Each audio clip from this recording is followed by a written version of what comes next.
అందరికీ షలోం. ఈరోజు ఎస్తేరు గురించి, ఆమె యొక్క పేరుకి అర్థం ఏమిటి అనే వాటి గురించి, ఆమె ఏ విధంగా షూషాను కోటలో రాణిగా ఉంది, దుష్టుడైన హమాను చేతి నుండి ఇశ్రాయేలీల్ని ఏ విధంగా రక్షించింది అనే వాటి గురించి ఇప్పుడు తెలుసుకుందాం. ఎస్తేర్ అనేది పర్షియన్ పేరు. ఇది ఉదయ నక్షత్రంకి సంబంధించినది. హీబ్రూలో ఇది దాచబడినది అనే మూల పదానికి సంబంధించినది. ఎస్తేర్ అనే పేరు పర్షియన్ పేరు, అంటే ఉదయ నక్షత్రము అనే అర్థము. ఆవిడికి హీబ్రూలో మరొక పేరు ఉంది. ఆ పేరు హదాసా, అంటే హీబ్రూలో మెర్టిల్ అనే అర్థము. ఎందుకు ఆ పేరు పెట్టబడింది అంటే, ఎస్తేరు యొక్క చర్మము రంగు పసుపు పచ్చగా ఉంది అని ఇక్కడ రబ్బీలు చెప్పడం అనేది జరుగుతుంది. ఆమెను ప్రపంచంలోని 4 అందమైన స్త్రీలలో ఒకరిగా పరిగణిస్తారు. సారా, రాహాబు, అబీగయిల్, ఎస్తేరు, ఈ 4 కూడా ప్రపంచంలో అత్యంత అందమైన స్త్రీలు అని ఇక్కడ చెప్పడం కూడా జరుగుతుంది. ఎస్తేరు, మొర్దెకై అనే ఈ 2 పేర్లు కూడా బబులోను సంబంధించినటువంటి దేవుళ్ళ పేర్లు అని ఇక్కడ చెప్పడం జరుగుతుంది. బబులోనియన్ దేవుళ్ళైన మార్దూక్ మరియు ఇస్తాహార్ అనే పేర్లు కలిగి ఉన్నాయని చెప్తున్నారు. అంటే మార్దూక్ అంటే మొర్దెకైకి ఈ పేరు పెట్టారు, ఎస్తేర్కి ఇస్తాహార్ అనేటువంటి దేవత పేరు పెట్టడం జరిగింది అని చాలా మంది చెప్పడం అనేది జరుగుతుంది. అయితే దీని గురించి ఆమెను ఇశ్రాయేలీలు హదాసా అని పిలవడం జరిగింది. ఎస్తేర్ అనే పేరు యూదులు కాని వారి నుండి వచ్చింది అని అక్కడ చెప్పడం జరుగుతుంది. మొర్దెకై కూడా 2 హీబ్రూ పేర్లు అనేవి ఉన్నాయి. తాల్ముద్లో మొర్దెకై పవిత్ర ఆలయంలోని సేకరణ పెట్టే నిర్వాహకులలో ఒకరైన పెటాక్యా అని చెప్పడం జరుగుతుంది. మొర్దెకై ప్రవక్త మలాకి అని అతను వైస్రాయిగా నియమింపబడినప్పుడు అతనికి ఇవ్వబడిన రాజు అనే పదం నుండి ఈ పేరు ఉద్భవించిందని మరికొందరు అభిప్రాయపడ్డారు. ఎస్తేరు అనే పేరు యూదులు కాని వారి నుండి ఈ పేరు వచ్చిందని చెప్తున్నారు. మొర్దెకై మరియు ఎస్తేరు అనే పేర్లు అన్యమత దేవుళ్ల పేర్లను పోలి ఉన్నప్పటికీ వాటికి సమానంగా లేవు. ఇతర దేవుళ్ల పేరును మీరు ప్రస్తావించకూడదు, అవి మీ నోట నుండి రానియతగదు అని తోరా యొక్క హెచ్చరిక కారణంగా ఇది జరిగింది అని చెప్తున్నారు. విగ్రహాలకు సంబంధించిన పేర్లు మీ నోట నుండి రానియతగదు అని కూడా వారికి ఆజ్ఞ ఉంది. కాబట్టి ఆ దేవుళ్ళ పేరుకు ఈ పేర్లు సమానమైనవి కావు అని ఇక్కడ రబ్బీలు చెప్పడం కూడా జరుగుతుంది. ఇప్పుడు మిగిలిన విషయాలు మనం చూద్దాం. ఎస్తేరు 1వ అధ్యాయం 1వ వచనము. అహష్వరేషు ఆ దినములలో జరిగిన చర్యల వివరములు. హిందూ దేశము మొదలుకొని కూషు దేశము వరకు 127 సంస్థానములను అహష్వరేషు ఏలెను. హిందూ దేశము మొదలుకొని కూషు దేశం వరకు 127 సంస్థానములను ఏలడం అనేది జరిగింది. ఆయన ఏలుబడి యందు 3వ సంవత్సరమున తన అధిపతులందరికీ సేవకులందరికీ విందు చేయించెను.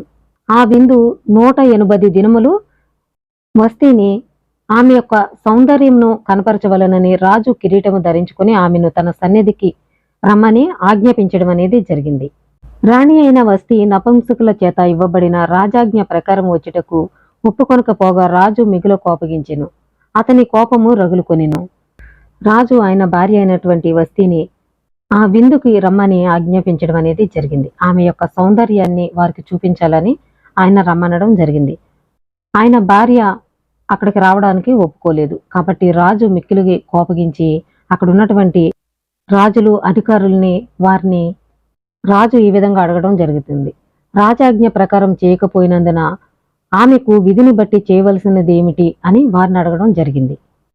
నాయక పత్నులు రాణి చేసిన దానిని విని రాణి పలికినట్లు ఈ దినముందు రాజు యొక్క అధికారులందరితోనూ పలుకుదురు. దీని వలన బహు తిరస్కారమును కోపమును పుట్టును అని చెప్పడం జరుగుతుంది. ఎందుకంటే రాణి ఇక్కడ రాజాజ్ఞ ప్రకారం రాలేదు కాబట్టి మిగిలిన అధికారుల యొక్క భార్యలు కూడా వారి యొక్క భర్తలకు లోబడరు. ఆమె రాలేదను సంగతి బయటపడగానే స్త్రీలందరూ దానిని విని ముఖము ఎదుటనే తమ పురుషులను తిరస్కారము చేయుదురు.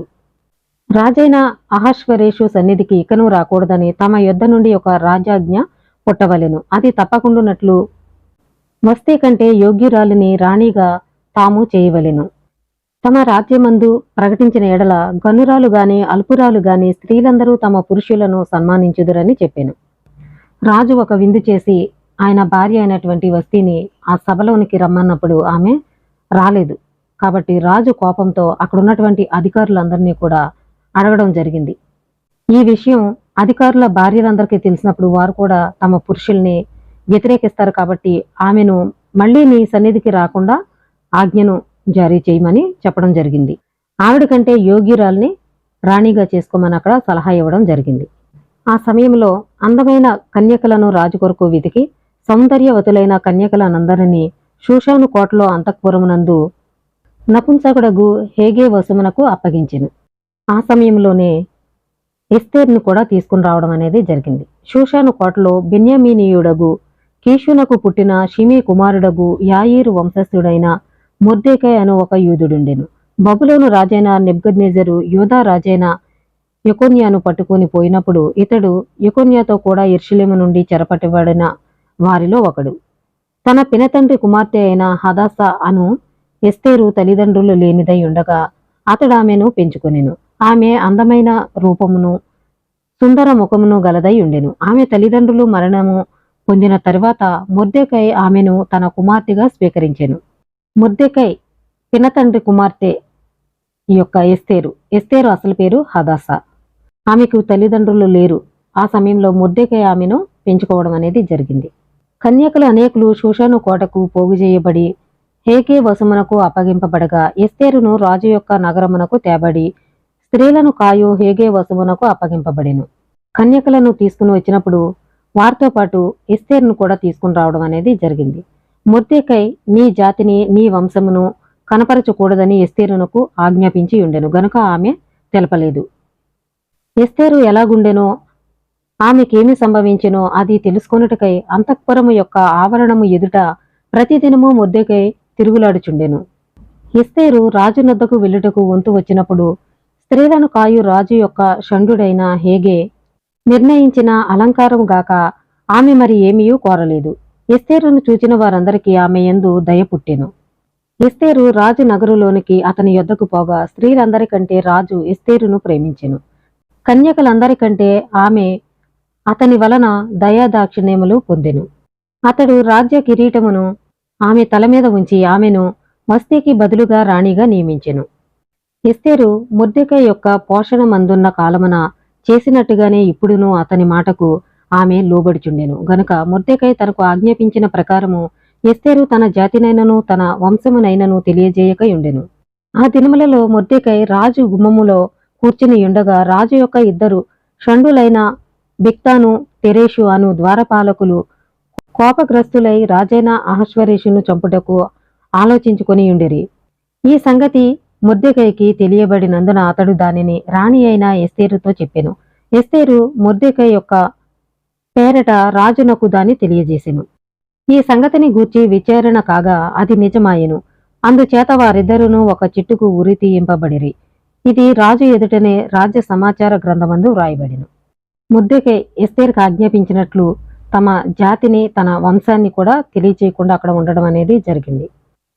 ఆ కోటలో ఎస్తేరుకి ఏం జరుగుతుందో అని ఆయన ఆ యొక్క ఆవరణంలో ఉండి ప్రతిదినం కూడా తెలుసుకోవడం అనేది జరుగుతుంది. ఆ సమయంలో ద్వారపాలకులు ఇద్దరు రాజుని చంపాలని ఆలోచిస్తూ వారు మాట్లాడుకుంటూ ఉండగా ఆ సంగతిని ఎస్తేరుకి ఈయన తెలపడం అనేది జరిగింది. ఎస్తేరు రాజుతో చెప్పడం జరిగింది. ఆ సమయంలో దాని గురించి విచారణ చేయగా అది నిజమని తెలిసినప్పుడు వారిద్దరిని కూడా ఉరి తీయడం అనేది జరిగింది. ఈ సంగతులు గడిచిన తర్వాత హమానును గనపరిచి వాని హెచ్చించి వాని పీఠమును తన దగ్గరనున్న అధిపతులందరికంటే ఎత్తుగా నుంచెను. కాబట్టి రాజు గుమ్మముననున్న రాజసేవకులందరూ రాజాజ్ఞానుసారముగా మోకాళ్ళూని హమానునకు నమస్కరించిరి. మొర్దెకై వంగకయు నమస్కారము చేయకయు నుండగా రాజు గుమ్మముననున్న రాజసేవకులను నీవు రాజాజ్ఞను ఎందుకు మీరుచున్నావని మొర్దెకైని అడిగిరి. ఈ ప్రకారము వారు ప్రతిదినము అతనితో చెప్పుచూ వచ్చినను అతడు వారి మాట చెవిని పెట్టకపోయెను గనుక వారు మొర్దెకై యొక్క మాటలు స్థిరపడునో లేదో చూద్దామని దానిని ఏలయనగా అతడు నేను యూదుడను గనుక ఆ పని చేయజాలనని వారితో చెప్పియుండెను. ఎస్తేరుకి ఏం జరుగుతుందో చూడాలని రాజు యొక్క గుమ్మం దగ్గర ఆయన ఉండటం జరుగుతుంది. ఆ సమయంలో హమానుని గనపరిచి అధిపతుల అందరికంటే ఆయన యొక్క పీఠాన్ని ఎత్తుగా చేసి రాజు యొద్ద ఆయనకి ఒక అధికారం ఇవ్వడం అనేది జరిగింది. ఈ హమాను వచ్చినప్పుడు వెళ్ళినప్పుడు అందరూ కూడా నమస్కరించడం జరుగుతుంది. రాజసేవకులందరూ కూడా రాజు ఆజ్ఞను బట్టి మోకాళ్ళూని హమానుకు నమస్కరించడం అనేది జరిగింది. మొర్దెకై మాత్రము వంగకయు నమస్కారం చేయకయు ఉండటం జరుగుతుంది. రాజసేవకులందరూ కూడా ఆయన్ని అడుగుతున్నారు, నువ్వెందుకు వంగి నమస్కరించట్లేదు అని అడిగినప్పుడు అతడు ఈ విధంగా సమాధానం చెప్తున్నాడు, నేను యూదుడను గనుక ఆ పని చేయజాలనని వారితో చెప్పి ఉండెను. అంటే నేను యూదుని కాబట్టి అలా వంగి మోకాళ్ళునే నమస్కరించను అని ఆయన చెప్పడం జరుగుతుంది. మొర్దెకై వంకకయు నమస్కరింపకయు నుండుట హమాను చూచినప్పుడు బహుగా కోపగించి మొర్దెకై ప్రాణము తీయుట స్వల్ప కార్యమని ఎంచి మొర్దెకై యొక్క జనులు ఎవరైనది తెలుసుకొని అహష్వరేషు యొక్క రాజ్యమందంతటను ఉండు మొర్దెకై స్వజనులగు యూదులందరినీ సంహరించుటకు ఆలోచించెను. మొర్దెకై మోకాళ్ళుని వంగి నమస్కరించకపోయినందున ఆయనకి కోపం వచ్చి హమాను మొర్దెకై జనులందరినీ యూదులందరినీ చంపాలని ఆలోచన చేశాడు. అహష్వరేషు ఏలుబడి యందు 12వ సంవత్సరమున నీసాను మాసమున అనగా ప్రథమ మాసమున, అంటే అహష్వరేషు పరిపాలనలో 12వ సంవత్సరంలో నీసాన్ మాసము అంటే మొదటి నెలలో ప్రథమ మాసమున వారు హమాను ఎదుట పూరు అనగా చీటీని దినదినమునకును నెల నెలకును ఆధారు అను 12వ నెల వరకు వేయిచూ వచ్చిరి. అంటే 1వ నెల మొదలుపెట్టి 12వ నెల వరకు కూడా చీట్లు వేస్తూ రావడం అనేది జరిగింది. అంతటా హమాను అహష్వరేషుతో చెప్పినదేమనగా, మీ రాజ్య సంస్థానములన్నిటి యందును ఉండు జనులలో ఒక జాతి వారు చెదరియున్నారు. వారి విధులు సకల జనుల విధులకు వేరుగా ఉన్నవి. వారు రాజు యొక్క ఆజ్ఞలను గైకొని వారు కారు. కాబట్టి వారిని ఉండనిచ్చుట రాజునకు ప్రయోజనకరము కాదు.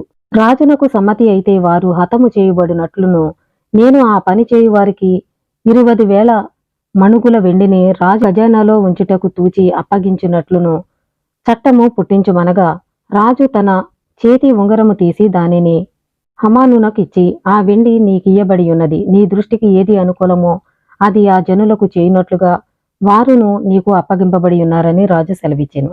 ఈ హమాను యూదులకు శత్రువు. హమాను ఇశ్రాయేలీలకి వ్యతిరేకంగా ఇక్కడ వారిని చంపడానికి కుట్ర పన్నడం అనేది జరిగింది. ఈ హమాను ఎవరంటే ఏశావు మనవడు, అమాలేకీల వంశస్థుడు.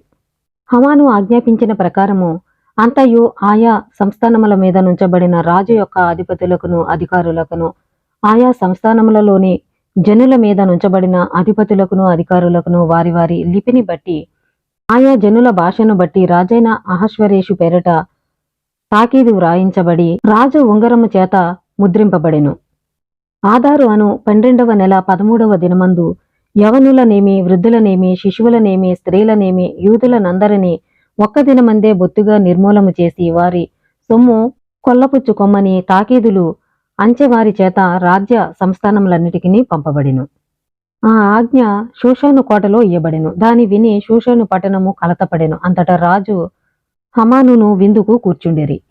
బైబిల్ నెలల ప్రకారం ఆధారు అనేటువంటి 12వ నెలలో 13వ దినమందు యవనులను, వృద్ధులను, శిశువులను, స్త్రీలను, యూదులందరినీ ఒక్క దినమే చంపేయాలని ఆజ్ఞను ఇవ్వడం అనేది జరిగింది. ఈ యొక్క ఆజ్ఞ షూషాను కోటలో కూడా ఇవ్వబడింది.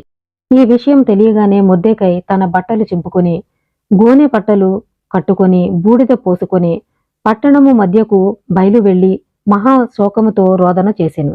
రాజు గుమ్మము ఎదుటికి వచ్చెను. గోనె కట్టుకొనిన వాడు రాజు గుమ్మమున ప్రవేశింపకూడదని ఆజ్ఞ కలదు. రాజు యొక్క ఆజ్ఞయు శాసనమును ఏ సంస్థానమునకు వచ్చెనో అక్కడనున్న యూదులు ఉపవాసముండి మహా దుఃఖముతోనూ ఏడ్పుతోనూ రోదనతోనూ మునిగిన వారైరి. అనేకులు ఆ గోనెను బూడిదను వేసుకొని పడి ఉండిరి. ఈ ఆజ్ఞ గురించి వారికి తెలిసినప్పుడు వారందరూ కూడా గోనె పట్టు కట్టుకుని బూడిద పోసుకుని ఉపవాసం ఉండడం అనేది జరిగింది. ఎస్తేరు యొక్క పనికత్తెలు ఆమె దగ్గరనున్న షండులను వచ్చి జరిగిన దానిని ఆమెకు తెలియచేయగా రాణి గొప్ప మనోవిచారము కలదై మొర్దెకై కట్టుకొని ఉన్న గోనె పట్టను తీసివేయమని ఆజ్ఞ ఇచ్చి కట్టుకొనుటకై అతని యొద్దకు వస్త్రములను పంపెను గాని అతడు వాటిని తీసుకొనలేదు. అప్పుడు ఎస్తేరు తన్ను కనిపెట్టి ఉండుటకు రాజు నియమించిన షండులలో హతాకు అను ఒకని పిలిచి అది ఏమైనది ఎందుకైనది తెలుసుకొనుటకు మొర్దెకై యొద్దకు వెళ్ళమని ఆజ్ఞనిచ్చెను. అతడు వీధిలోనున్న మొర్దెకై యొద్దకు పోగా మొర్దెకై తనకు సంభవించినదంతయు యూదులను నాశనము చేయుటకు గాను హమాను వారిని బట్టి రాజు ఖజానాకు తూచి ఇచ్చిన 20,000 మణుగుల వెండి ఖజానాకు తూచి ఇచ్చేదనని చెప్పి సొమ్ము మొత్తము ఎంత అని అతనికి తెలిపెను. హతాకు వచ్చి ఎస్తేరుతో ఈ మాటలు చెప్పెను. తర్వాత ఎస్తేరు ఏం చేసింది అనే విషయాలు తర్వాత వీడియోలో తెలుసుకుందాం. ఇలాంటి మరిన్ని విషయాలు మీరు తెలుసుకోవాలనుకుంటే నా ఛానల్ని సబ్స్క్రైబ్ చేయండి. అందరికీ షలోం.